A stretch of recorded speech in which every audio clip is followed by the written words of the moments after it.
Halo teman-teman, pada video kali ini kami dari kelompok 6 akan membahas materi mengenai manajer dalam kegiatan manajemen.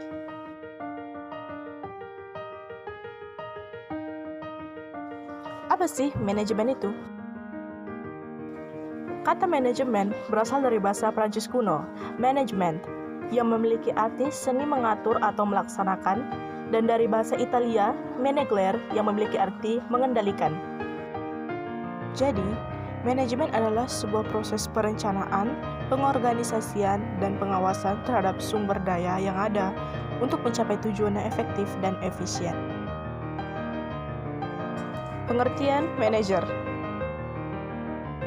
Menurut KBBI, pengertian manajer terbagi menjadi dua, yaitu manajer adalah orang yang mengatur kerjasama di berbagai kelompok atau sejumlah orang untuk mencapai sasaran dan orang yang bertanggung jawab. Jadi, apa sih hubungan antara manajemen dan manajer itu? Manajemen adalah suatu sistem yang terorganisasi yang bertujuan untuk mengatur jalannya sebuah organisasi. Sedangkan manajer adalah orang yang mengatur, merencanakan, mengawasi sistem tersebut. Tingkatan dalam manajemen.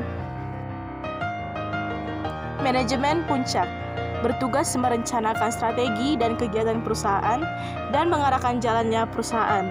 Contoh, direktur, wakil direktur, direktur utama, dan CEO. Manajemen tingkat menengah. Manajer pada tingkat ini menjadi penghubung antara manajer puncak dan manajer lini pertama. Contohnya, manajer wilayah, kepala divisi, dan direktur produk. Dan yang paling bawah merupakan manajemen lini pertama.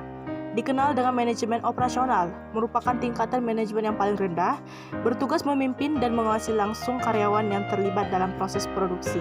Contohnya, supervisor dan mandor.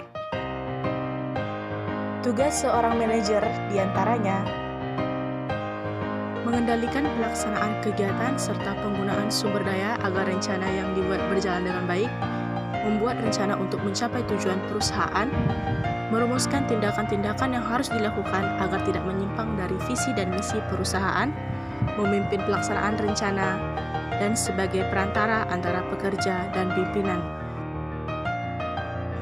Peran manajer. Yang pertama, peran antar pribadi, yaitu melibatkan hubungan dengan orang lain. Peran ini meliputi kepala figur, pemimpin, dan penghubung.